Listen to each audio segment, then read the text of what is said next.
So, someone explained to me why was Dynamite exciting. I just wish that we stopped with this little Wednesday Night War fiasco. I already made a video complaining about the, you know, implicit reasons of why this makes no sense. Desperate, forceful conversation for pro wrestling to even still exist at this point of time, even though one is portrayed as a. I don't care. I'm not going to go over the argument. And Dynamite was so and so entertaining. One decent match, one good match, one fun main event, and a lot of more build for later in the episode of Dynamite. We also have the date that they don't sometimes explicitly tell you the date whenever somebody gets a title shot.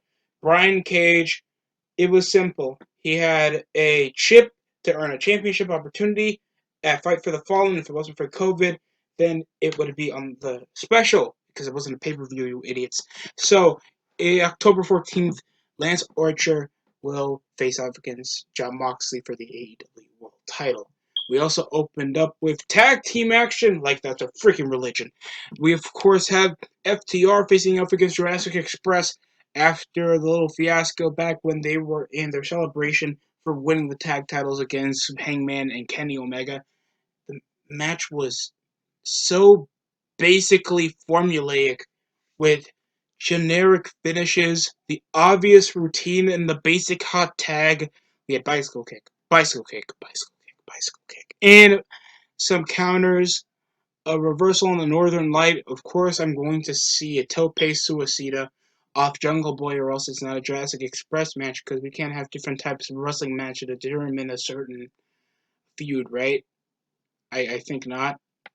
It ended up off a roll up over the pin of a pull of the tights over the assist of Dax Harwood over Cash Wheeler. So FTR still looks clever enough to still look legitimate, but I expected a bit more, and it just doesn't look that legitimate. Like, let them try to do a clever way to to knock out Luchasaurus, thinks he's the biggest wild card in the match, and then whenever you outnumber Jungle Boy, it's better off to make you guys seem smarter than most of your opponents, and plus use more strategies that Tully Blanchard uses.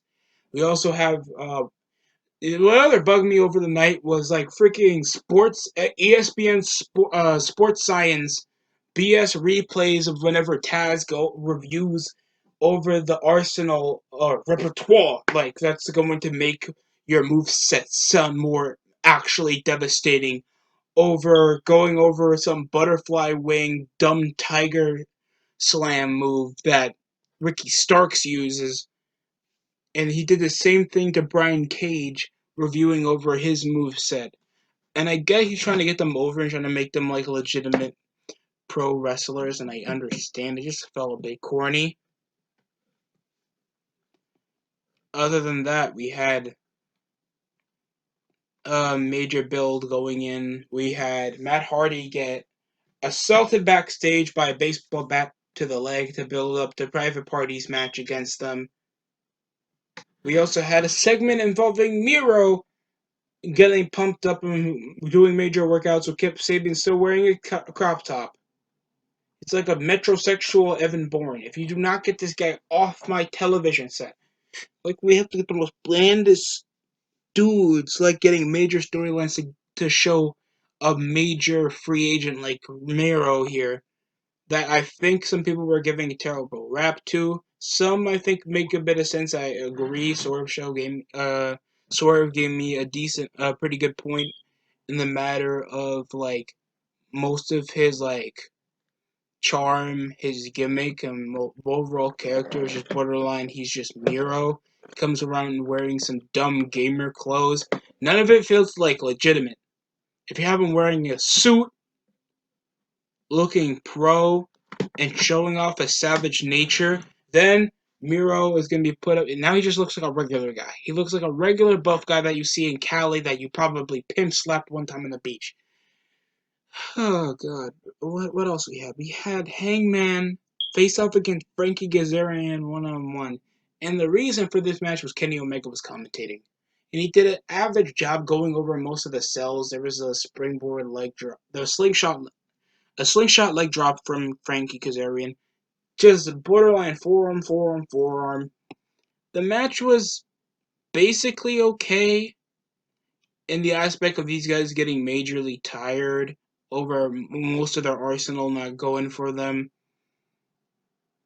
Running tope, I think there was a plunge also by Hangman. It got foiled by Frankie Kazarian giving him a kick.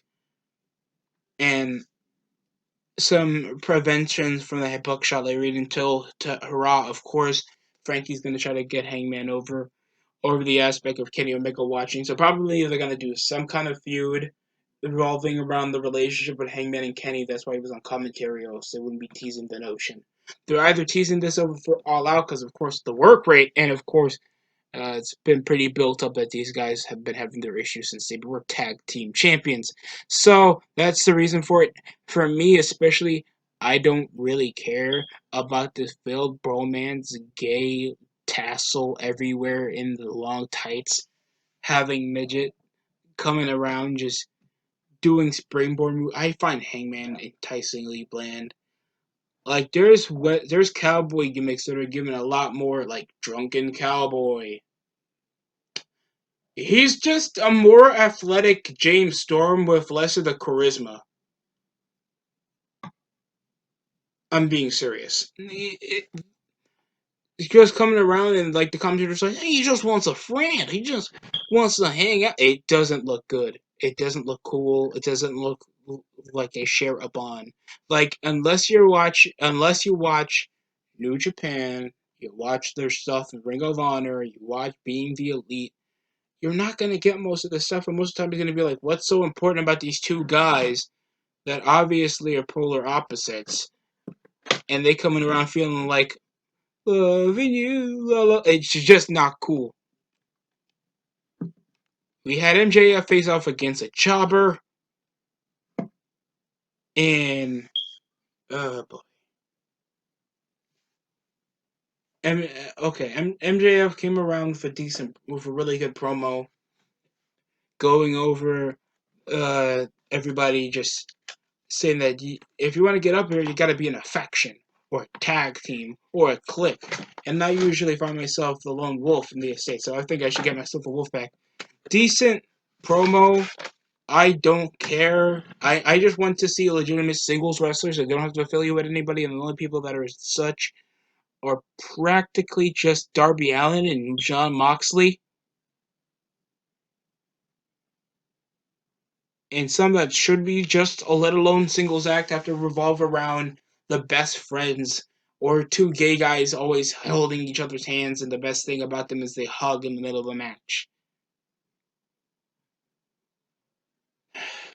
We also had Eddie Kingston and him going over like everybody, like a Butcher and Blade, his best friend Pentagon, and of course, Rey Fenix when the best luchador is out. And what they do is just beat up random guys in the crowd that are obviously staged, so it doesn't feel that legitimate. And it's just another jobber faction for Eddie Kingston to just push out most of his promo ability.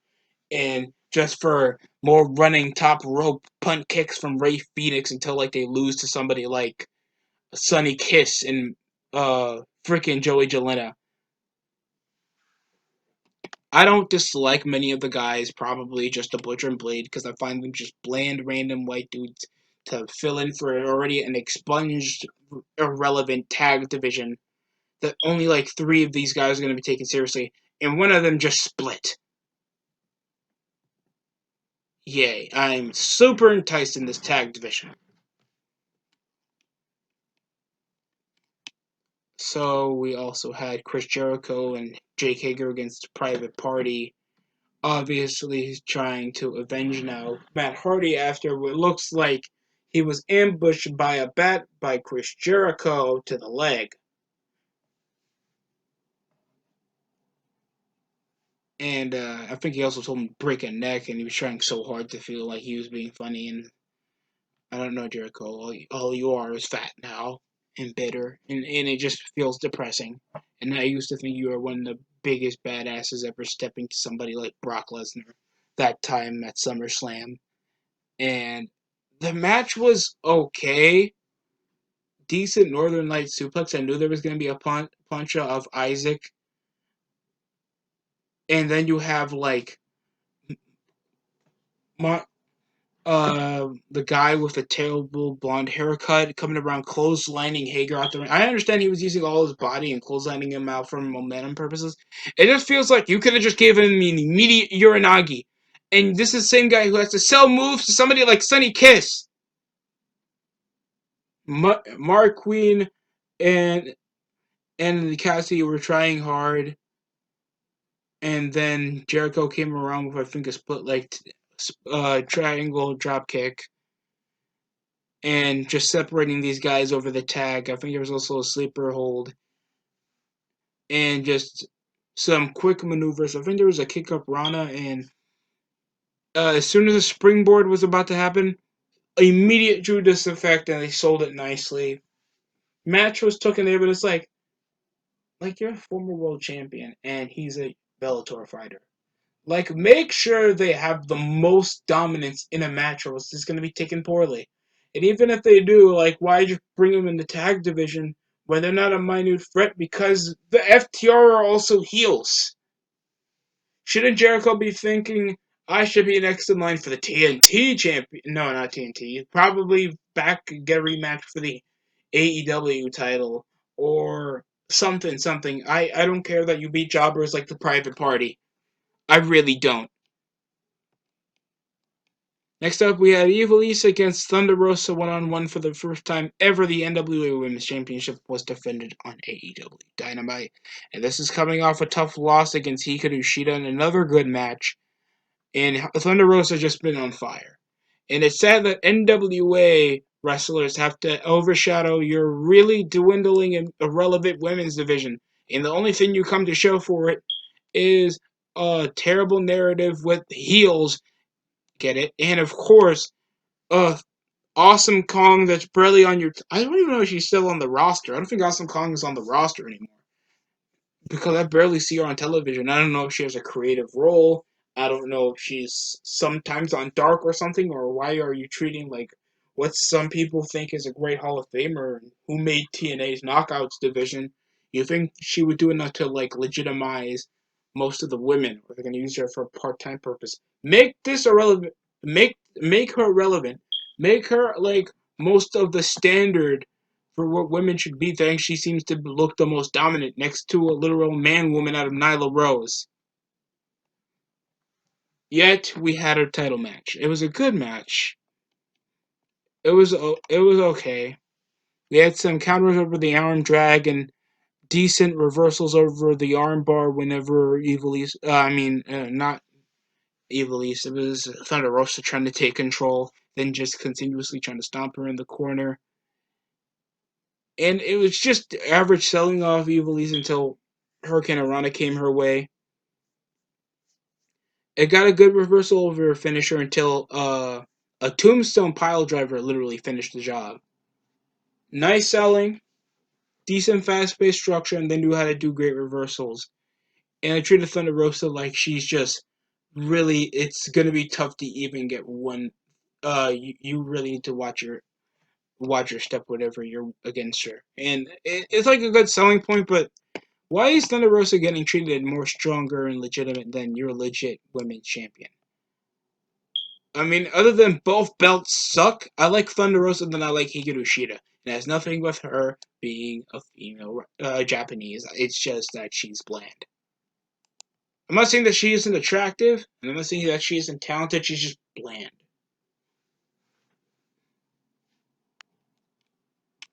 Looking, looking like a female Darby Allin. Like, who doesn't want that? Sorry about the divorce, bro. And of course, we have Team Taz trying to reconcile a deal with Lance Archer, the number one contender for the world title, come October 14th against Jon Moxley.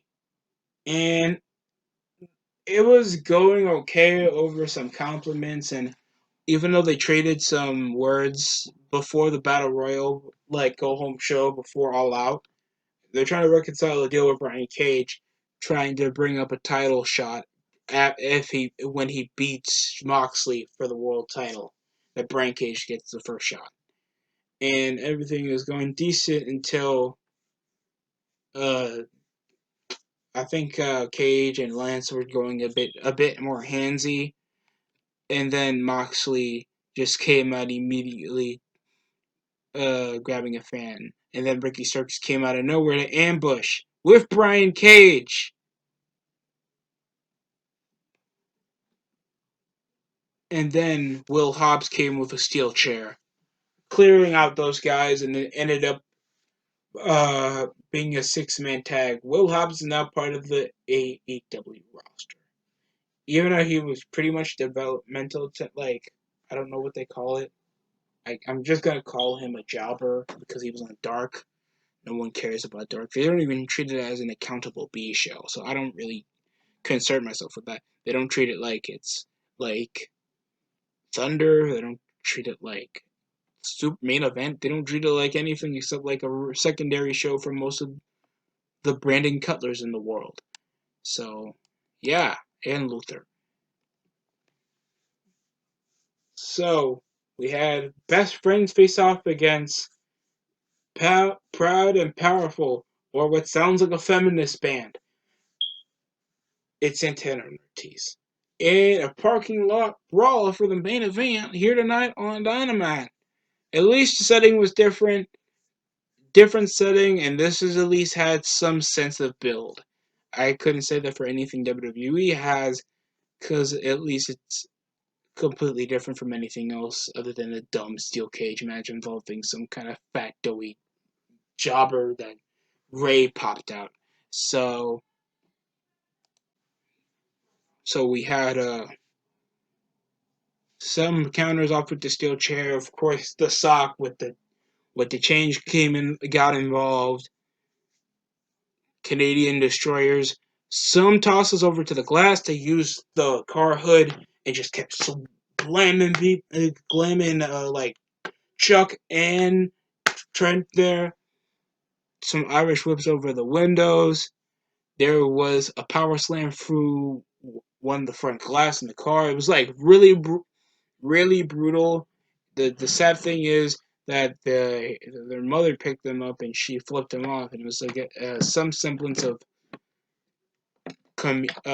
comedy.